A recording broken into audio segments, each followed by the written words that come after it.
Hi folks, so in this video I am going to go over the kind of trajectory of aspects that the personal planets, the Sun, Mercury, and Venus are going to make as they go over the sign of Cancer. Now, this is the fourth video I've done on a daily basis. So not all these videos are of equal priority. I would say that I would watch the full moon in Capricorn video first. That full moon is occurring in about 3 hours time, but it also looks ahead by about a month or so. So I think that in some ways this Cancer video I'm doing will make even more sense in the context of that particular video, because the full moon in Capricorn is one of the first events that occurs astrologically as the personal planets move into the sign of Cancer. And after that, I would, if you haven't already, I would look at the weekly overview I did for this week. It'll ground you with regard to where we're at. Yesterday's video was looking at the Mars-Uranus conjunction on July 15th, and you can watch that whenever you need to. I would go with the full moon video, the weekly overview, this video, and then the Mars-Uranus conjunction. Not every video, different videos are there for different reasons, and I'm trying to cater to different audiences. Some people are going to find, when it comes to things like the Mars-Uranus conjunction or this particular video, there are people who some different people are going to find this useful in different ways, or not as useful as some of the kind of broader videos that I'm doing. But I do the videos I do out of the love of doing them, and because I think that the content is important and helpful and necessary. And you're welcome to take from it what works for you, and clearly discard what doesn't. Okay. Now, so just know that there's a kind of a microness and a macroness. The other reason why I did yesterday's video with the Mars-Uranus conjunction in Taurus, or Mars's transit through Taurus, and I'm doing the Cancer video, is that I don't want you to lose sight of kind of the full extent of what is going on astrologically at any given moment, so that these videos also make sense within that context. We can't ignore Mars going through the sign of Taurus right now. We can't. And if you are following along what you're dealing with, or what is going on for you, or where the opportunities are, or what is coming up, or what you feel you need to contend with, looking at your chart, if you are looking at an astrology channel and different bases are not covered, it could potentially confuse you and say, well, there's all this emphasis on what was supposed to be done in the sign of Gemini, and the new moon in Gemini, and the Capricorn full moon, but I can see that a lot of energy is being extended in the Taurus direction, or and especially with Mars, because there's both a positive and energetic pursuit of goals, opportunities component, but also a challenging, potentially, competitors, drawing boundaries, conflict kind of energy as well. It's worth noting, and even if you are noting it, as I said, a lot of our emotional and mental preoccupation till recently, and indeed till July the 5th, may very well be related to the Pisces portion of our charts. And if you want to know more, well, look at those last few videos and it will explain it. That's not what this video is about. But at the same time, it can be confusing as to why it is other occurrences are either pulling our energy away from being able to stabilize that part of the chart as much as we're feeling the urgency or the need to do so. And I would still continue to suggest that can now be made more of a priority, now that we have greater access to our own energy, our communication energy, our Venusian energy, as Venus and Mercury pull away from the Sun. It also allows you to treat things that are coming up in the Taurus part of the chart, and by that I mean the house occupied by the sign of Taurus in your chart, what that house stands for, with appropriate importance and with appropriate energy. Okay? Now, at this particular point in time, as of June the 21st, 2024, talking about the Pisces part of the chart, and the Gemini part of the chart, and the Taurus part of the chart, I'm still talking about the Gemini part of the chart because we're in the month of Gemini. The new moon in Gemini is still the active lunation. The word month is derived from the word moon till the July 5th new moon in Cancer. But three planets that very much stand for us and our engagement with the world around us, the Sun, Mercury, and Venus, are now in the sign of Cancer. And they all entered the sign of Cancer between June the 16th and yesterday, June the 20th. June the 16th, Venus entered Cancer. June the 17th, Mercury entered Cancer. June the 20th, yesterday, the Sun entered Cancer. And today we have the full moon in Capricorn. As the planets move through, as I've mentioned to you, I consider the idea of, oh, it's Cancer season, Gemini season. I look at the Sun, Mercury, and Venus when they enter a particular sign, the first of those planets when it enters a sign.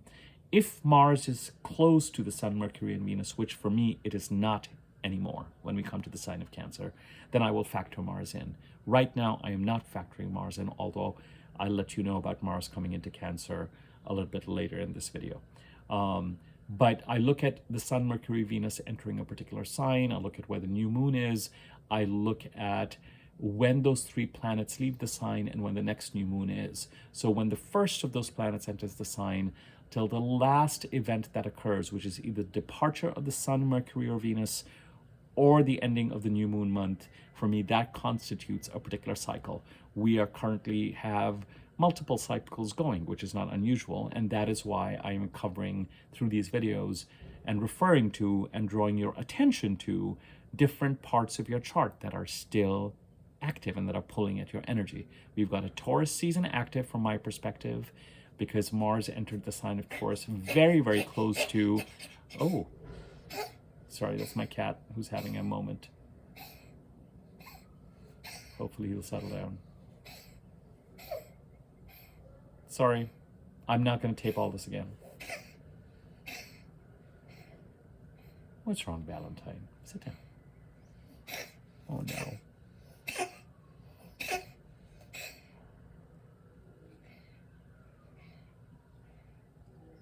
It's always hard to tell sometimes whether it's sort of an asthma thing or whether it is time for some hairball remedy. Probably cover both bases. Sorry about that, guys. It's the first astrological video. It's all right. It's the first astrological video where you have to listen to a cat coughing. The window's open. It's like so warm today. The summer is, I mean, it was a solstice yesterday and it's like right on time. It's like, all right, it's summer and here are the temperatures to go with it in Los Angeles. Sirens have been blaring recently too. All right, shall I bring our attention back to this video? So for me, Cancer season runs from June the 16th when Venus entered the sign of Cancer and ends on August the 4th when we have the new moon in Leo. By the time we get to the new moon in Leo, Venus, Mercury, and the Sun will be in the sign of Leo. So the season starts with Venus entering the sign of Cancer on June the 16th, ends Cancer season, ends August the 4th. So till then, there's a certain amount of what I will call annual energy and focus in the sign of Cancer, the house occupied by the sign of Cancer in your birth chart. As these planets go through the sign of Cancer, they will, in this order, square the nodes, the north node and the south node, trine Saturn, square Chiron, trine Neptune.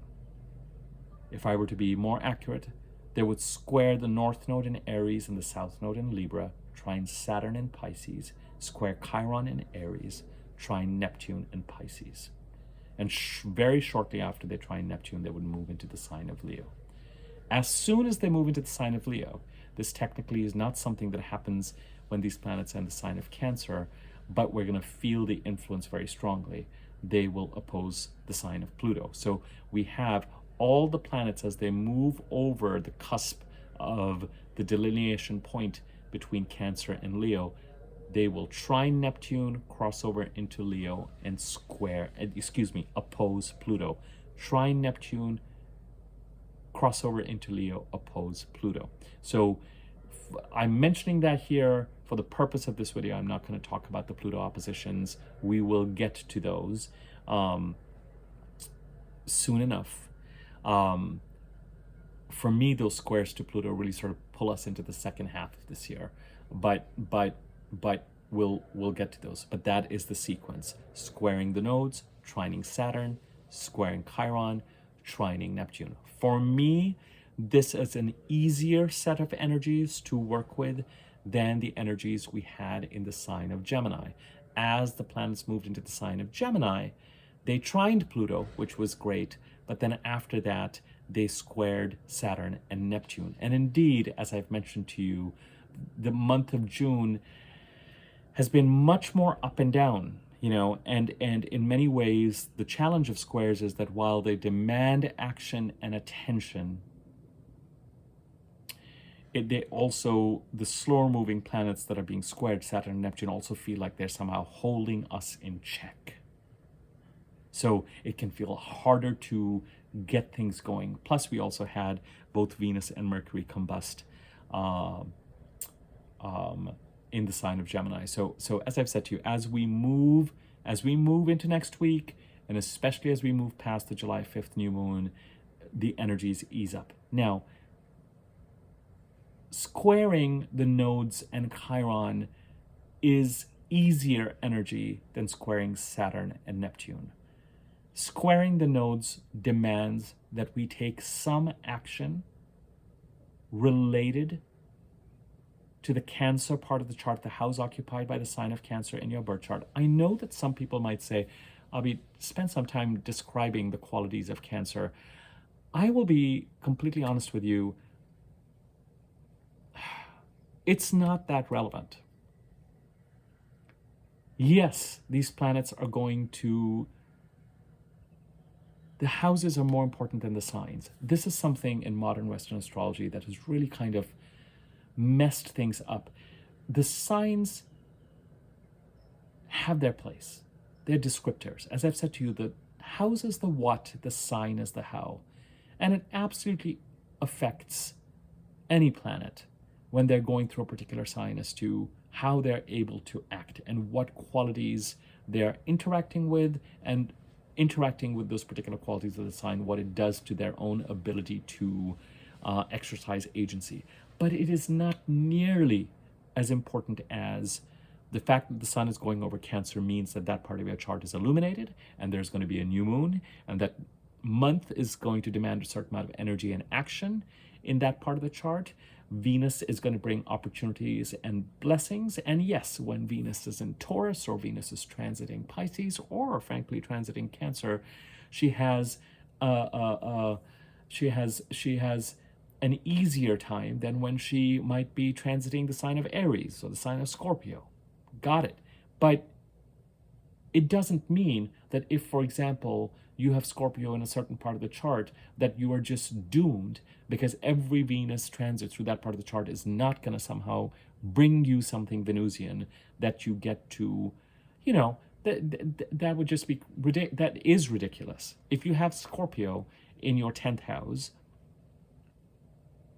if you're Aquarius rising, a Venus transit through the 10th house will still bring you the relevant opportunities, relationship opportunities, financial opportunities, career-related opportunities through her typically, 3 to 5 week transit, or, with Mercury it's 3 weeks, with Venus it's a little bit longer. 6 week transit, I think. Anyway, I'm tripping over myself. Sorry. So I know that when I talk about transiting through the signs, and people like explain that, it's like, if you're gonna what's more important is to pay attention to what are the planets, where they're at, what houses are they transiting, and they will exercise, you will feel their presence in a consistent manner. The quality of that presence and the way that they operate may well be colored by the signs that they are transiting. But the fact that they're transiting certain houses in your birth chart are much more important than, I mean, the fact that, we have a new moon in Aries and the moon is notoriously discontented in Aries doesn't mean that every time we have a new moon in Aries, we're going to have a rotten month following that. Or when we have the new moon in Taurus, we're going to have an amazing month. So please do keep that in mind. Venus, Mercury, the Sun entered the sign of Cancer. When the planets square the nodes, some action is required by us related to the quality of that planet to help the eclipses do their job, the nodes do their job. The North Node in Aries, the house occupied by Aries in your chart, is where we're meant to lean forward, where we might experience opportunities.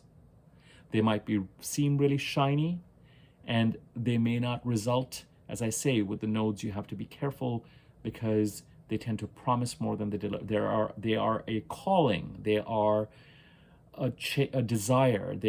But in the process of moving towards them in a grounded manner, particularly keeping your bank balance and your emotional security in mind, and not being reckless, because they promote recklessness, the sense of calling, but they also cannot, in 2024, in a modern context, be denied. Particularly if you live in a culture and a society that has as its basis and its bedrock the idea that you're an adult and you're meant to follow your passions and your sense of purpose.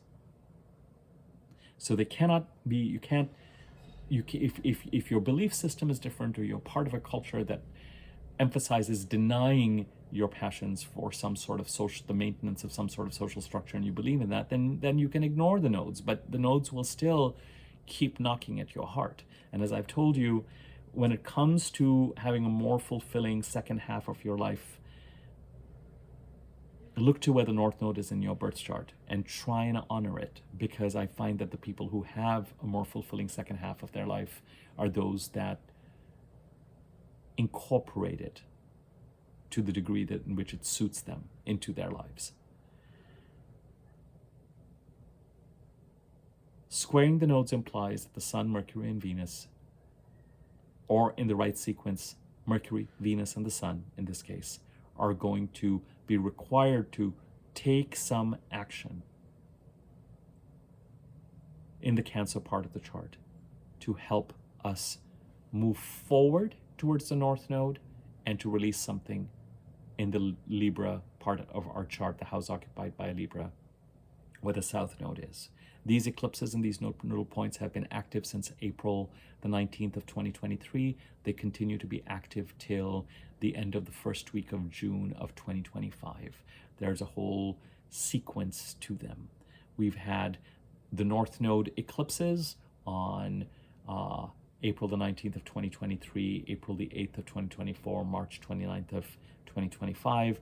We have had South Node eclipses, October 14th, 2023, March 24th, 2024, October 2nd of 2024 coming up. The South Node eclipses release, the North Node eclipses lean into, move forward towards. When it comes to taking action, with the Sun, as I've mentioned to you before, it is evaluation, observation, a truthful internal assessment at the soul level, not affected by cognition. The Sun is, our solar self is the one that is most connected to Source and our connection to Source and why we are here. When the Sun transits the same houses at the same time every year, it is time for an annual review of that part of the chart. And as I said, sometime during that transit, we will, of course, have typically one new moon, which will inaugurate, for me, the month associated with that particular sign, during which a certain amount of action can take place. Mercury's transit denotes communication, transactions, talking, writing. Venus's transit denotes typically opportunity, harmony, presenting you with things that you can then value and shelter and grow. It could be, for example, that Mars' transit through Taurus and the actions that are being taken are directly linked to when Venus transited Taurus earlier this year and what she offered during that time.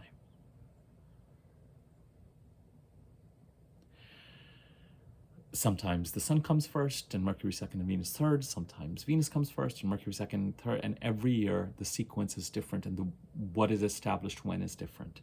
It is that new moon that occurs that sets up a 28-day period of focused action.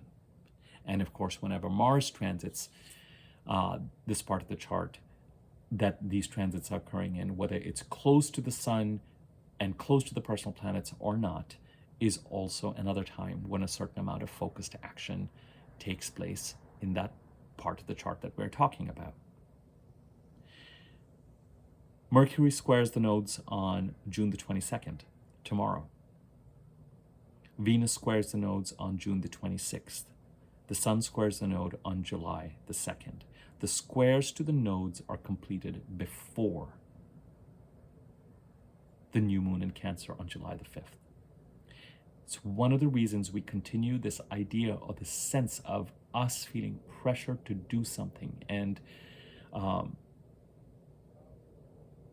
to move ourselves in the desired direction. As I've mentioned to you, the month of June, but particularly past the Gemini new moon from June the 6th to July the 5th, there's greater, the universe is waiting on us to take action. So wherever the sign of Cancer sits, if the sign of Cancer sits in your 12th house, it may be that the actions that need to be taken are preparatory and behind the scenes. They may be more focused on closing certain things out. They may not be quite as overt. If Cancer is in your 10th house, you may need to take career-related actions that somehow are going to help you with the eclipses and the direction that the eclipses are asking you to move in. Let's see, if Cancer is in the 10th house, Aries would be in the 7th house. So if you are forming partnerships, if you are even considering, it has to be said, even if you're considering things like marriage, contract signing, there's something about that. This would be if you're a Libra rising. Career-related actions may need to be taken in order to form the right kind of partnerships in the right kind of contracts, the right kind of collaboration, whether it's personal or professional, likely professional. And because the Sun, Mercury, and Venus are close together, Mercury, Venus are combust, but they're separating the Sun. We're gathering our energy back. Certainly by the time we get to the new moon in Cancer on July the 5th, you will really have a month there. I'm giving you this example just so different people can factor in how to look at this. Opportunities and communication may start, may be present, and whatever it is that these squares to the nodes, followed by the trines to Saturn, followed by, this is so interesting if you're a Libra rising, how much could be occurring from a career perspective, because the trines to Saturn and Neptune would be in your 6th house.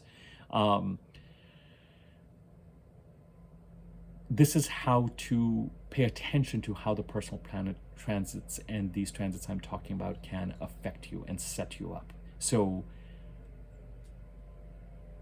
an annual review, career related, may have started for Libra rising folks. Communications may be starting up, may become more and more visible and present as Mercury gets further and further away from the Sun. Opportunities may start to come to your attention. It's the new moon in Cancer on July the 5th till August the 4th, but particularly during the month of July while Mercury is still moving direct, when you may find that you are taking action and planting seeds related to career, pursuing opportunities. Mercury's transit may mean that there are contracts and communications and agreements as well. And then when Mars enters the sign of Cancer on September the 4th, indeed from September all the way into March, April the next year, because Mars is going to go retrograde in Leo and Cancer, a certain amount of action is going to be taken from a career perspective, possibly related to some of the seeds that are planted now. Now, This is the way, depending on which house Cancer occupies in your chart, to determine whether what needs to be done in the sign of Cancer, what quality it needs to have. If Cancer is in your 11th house and you are a Virgo rising, then actions may need to be taken related to friends and networks and social circles. If Cancer is in your 2nd house and you are a Gemini rising, you may need to focus on employment or how you earn money or your sense of self-worth and independence within contracted relationships, to somehow help you move in the direction of the North Node in Aries and release what needs to be released in the South Node in Libra. This is how you would factor that in your chart.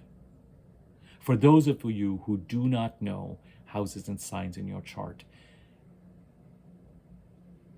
think about where it is that you are trying to go. If there's a narrative or direction that you've been trying to go since April, May, June, July, early August of last year, 2023, may have felt you were thwarted in that direction between August, September of 2023 to March 2023. February, the gates may have opened again.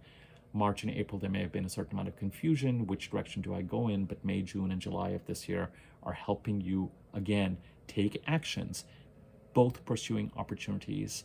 3 things: pursuing opportunities, taking actions to mitigate crises and disasters, and releasing what needs to be released where you're at to help you move wherever it is that you need to go.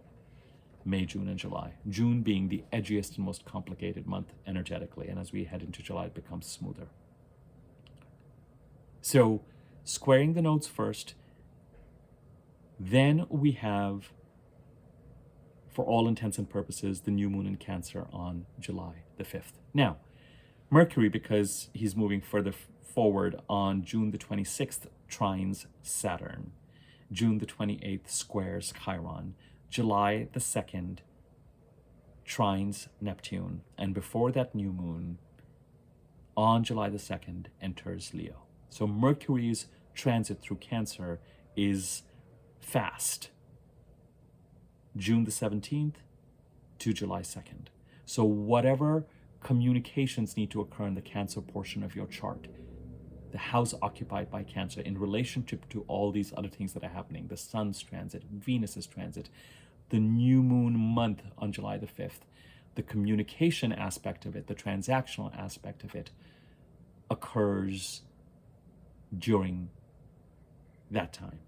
Also, one of the reasons why I say July, the energy becomes easier, or the energy becomes progressively easier as these planets move into Cancer and then Leo, is because once they enter Leo, they're going to end up trining the North Node. We have more trines factored in, whereas when the primary energy was of squares so far in June, the energy is just a lot more, just a lot edgier, with the combust Mercury and Venus and the squares in place.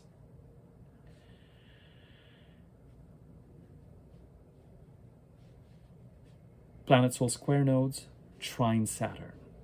The trines to Saturn are going to feel so much easier, or more results oriented. Whatever actions we've been taking as these planets transited through the sign of Gemini to help stabilize the Pisces part of the chart, we either see results, we either harvest the benefits of those actions. If we were not able to get to them, we still have time to do so as we head towards that July 5th new moon, even for the next couple of weeks.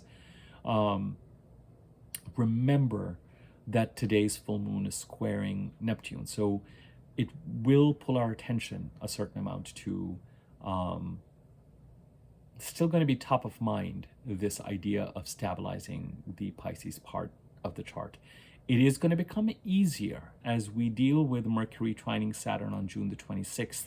It may be that if you've been stuck saying something, doing something to help stabilize the Pisces part of the chart, or create a plan if you're looking to move in a more spiritual or an artistic direction in the Pisces part of the chart, you may feel greater flow towards that over the next week or so.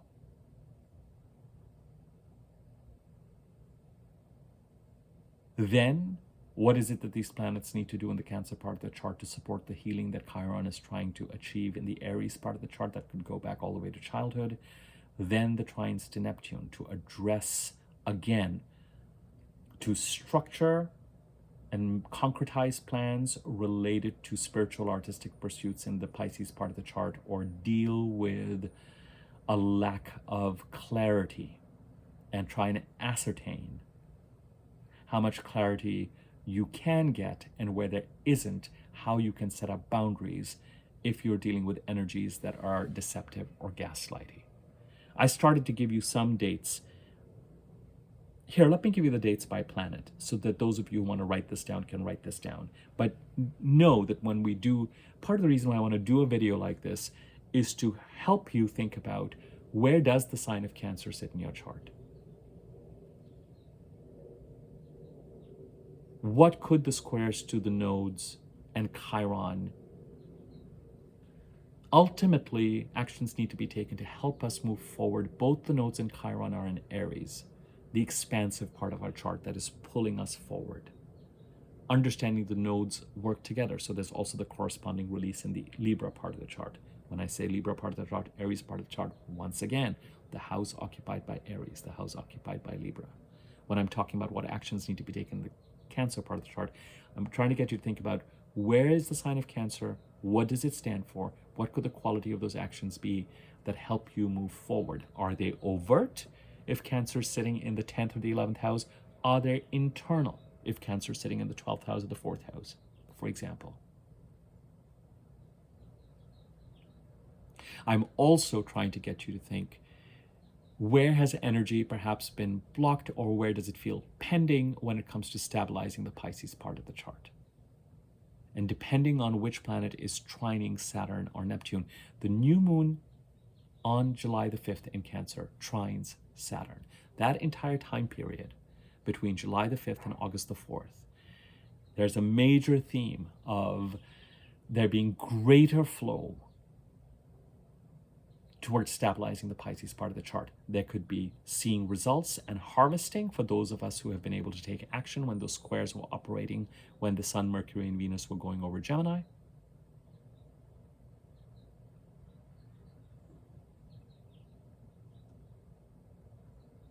And if for those of us who were too blocked to take action at that time because our energy was taken up by the Mars-Pluto square.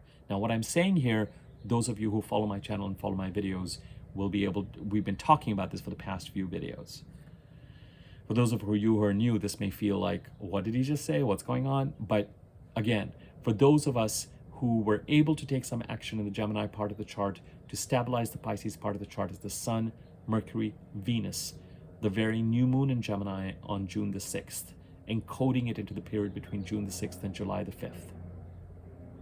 If we were able to take those actions as the trines start, as these planets go over the sign of Cancer, we might harvest or see some positive results and some positive flow. If we were not, because the Mars-Pluto square has been active till about June the 18th and has been really keeping us busy in the Mars part of in the Taurus part of the chart, then with these trines, we may find that we're able to take greater action to help stabilize the Pisces part of the chart. As the planets move into Leo, the squares are less intense.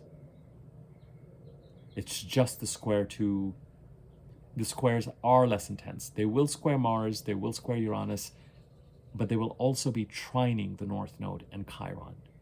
And we'll get a bit of a break with this Saturn-Neptune energy, although, you know, we'll really get that break once the Sun enters the sign of Leo on July the 22nd, when we completely clear the Cancer new moon energy by August the 5th. Mercury enters Cancer on June the 17th, leaves the sign of Cancer on July the 2nd. During that time, Mercury conjuncts Venus on the 17th in Cancer. I'm just giving you these dates. And some of you will appreciate the dates and some of you will not, and that's fine. June the 22nd, Mercury squares the nodes. June the 26th, Mercury trines Saturn. July the 7th, the very day it enters Leo, it trines Neptune. July the 2nd. Venus entered Cancer on the 16th, conjuncted Mercury on the 17th. Squares the nodes on June the 26th. Trine Saturn July the 2nd. Squares Chiron on July the 5th. Trines Neptune on July the 11th. And enters Leo on the same day, July the 11th. So Venus is done. So it is, I'm not wrong, it is a 3-week transit, Venus, when it's moving fast, roughly June the 16th to July 11th. So interesting when you start to second guess yourself.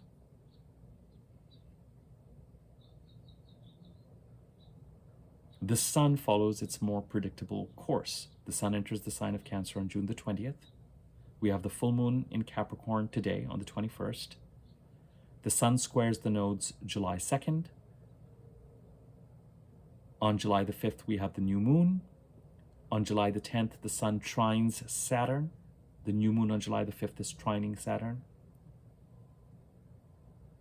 On July the 15th, by July the 15th, Mercury and Venus are both out and into Leo.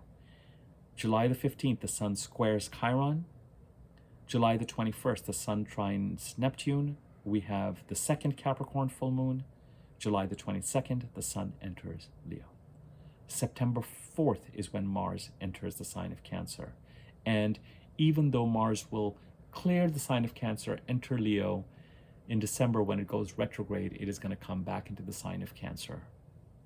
And the relationship between what Mars has to deal with and whatever's going on in the sign of Cancer right now during that time, we will explore later. But I'm not including the Mars's transit through Cancer as part of Cancer season. There's too much of a break between the two. And Mars's transit through Cancer and Leo has to be given due weight and importance. We're going to have a planet here going retrograde between these two houses, Cancer and Leo. And the primary aspect it's going to be making is an opposition to Pluto. And Mars-Pluto aspects are felt. And they are forceful. When I look back at the second week of February and say something opened, I'm really referring to the Mars-Pluto conjunction in Aquarius at that time. When I look at the bananas intensity in a certain sense of from about June the 6th to about June the 18th, we're looking at the Mars-Pluto square and the intensification action in the Taurus part of the chart.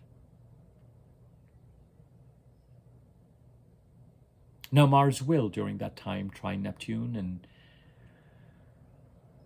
there are other aspects that it will be making, but it's really the opposition to Pluto that you have to factor in, that will demand a lot of attention, and we'll analyze and look at what that means post-September, when I look at in August, September, when I look at that entire sequence of aspects and Mars's focus and transit through the signs of Cancer and Leo. But for now, my friends, relatively exhaustively, I just want you to, for those of you who are interested in understanding that this is not the full story, we've still got Mars going through Taurus, yesterday's video. We're still dealing with the Gemini new moon month till July the 5th. We, of course, still have the slower moving planets, Pluto and Aquarius almost in Capricorn, Saturn and Neptune in Pisces, the North Node and Chiron in Aries, Uranus in Taurus, Jupiter in Gemini, South Node in Libra. We still have them doing whatever it is they're doing there, but it is through the eclipses, through the new moons, through the full moons, through these personal planet transits, that those conversations with these longer transits, longer range transformations in each of these houses, Capricorn, Aquarius, Pisces, Aries, Taurus, Jupiter, occur and are brought to our consciousness, and that we engage with through communication, through opportunity, through internal evaluation, through action. So Cancer season, June the 16th to through August the 5th. The planets will square the nodes, trine Saturn, square Chiron, trine Neptune. We have the new moon, July the 5th, trine Saturn. That will exercise its influence till August the 4th.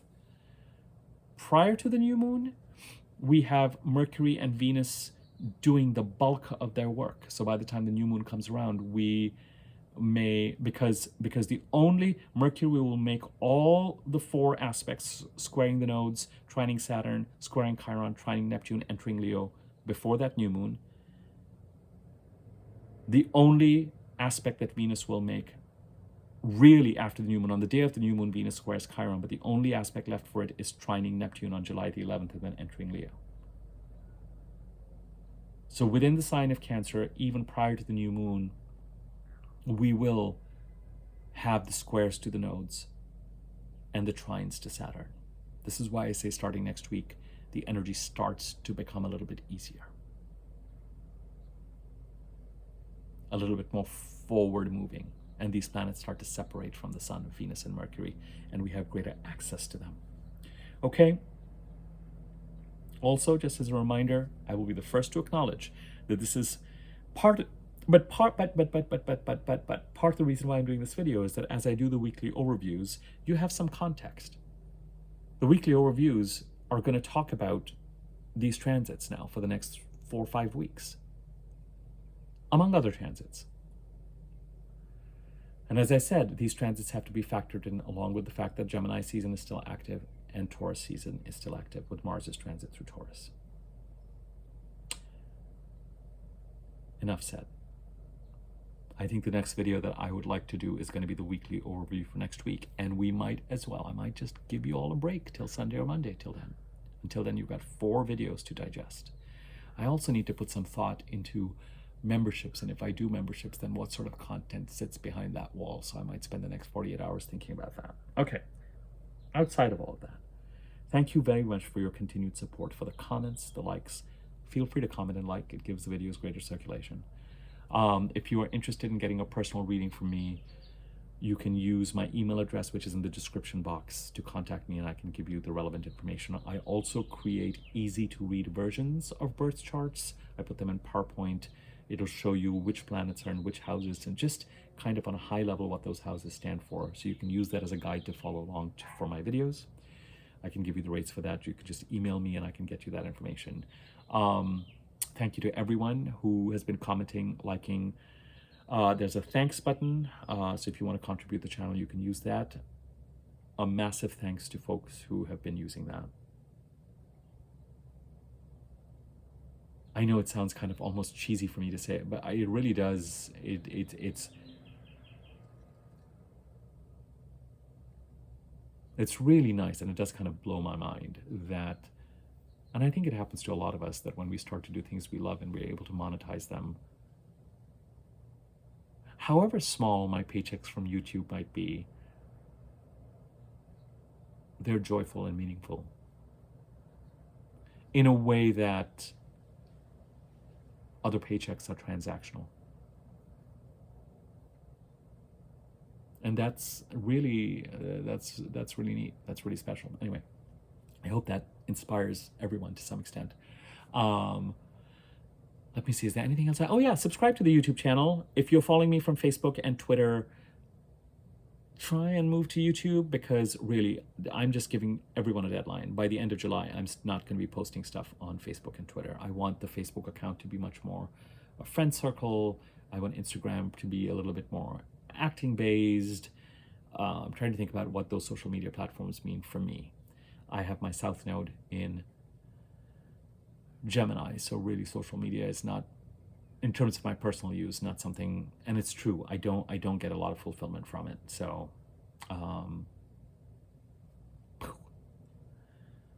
subscribe to the YouTube channel. Next to the subscribe button, there's a bell icon. If you hover over it, there's a weekly bell on top. Click on that and you'll be notified when I do new videos. The next video I do, I think, is going to be the next weekly overview. And really next week, oh my God, I'm going into it because I'm curious. I looked at this next week. The energy just started to lighten up. Just please know, I'm gonna say this. As I've said to you before, the 7 days after a full moon are an incredible time to be productive, and we finally really do have it in our power to reclaim our priorities and get back on track and get back on the horse after a really edgy month, edgy 3 weeks that we've had, edgy 2 weeks that we've had since the, especially, but edgy 3 weeks that we've had since the beginning of June, but especially after the new moon in Gemini. Next week, as we look at it on June the 26th, we have Venus squaring the nodes and Mercury trining Saturn. That's why I did this video today, darlings. And on the 28th, we have Mercury squaring Chiron. So the aspects that we're going to be looking at next week are going to be related to planetary transits through the sign of Cancer, Venus squaring the nodes, and Mercury trining Saturn and squaring Chiron. On the 29th, Saturn goes retrograde. Fine, Saturn goes retrograde every year. There's something I want to say about that, but I'll say that eventually. But that's largely going to be it. And with the fact that we're dealing with the square to the nodes and trining Saturn and squaring to the Chiron, as I said, it's just an easier energy. And with with Mercury trining Saturn especially, it's the first glimmer of relief or breakthrough that we're going to have to some of the intensity that we've been feeling during the month of June. Make use of that Mercury trine Saturn coming up on June the 26th. Use the next 4 or 5 days to say things, clarify things related to stabilizing the sign of Pisces if you feel like you haven't had a chance to do so during the month of June when you were really feeling pressure to do so. Okay. All right, more to follow. Take care.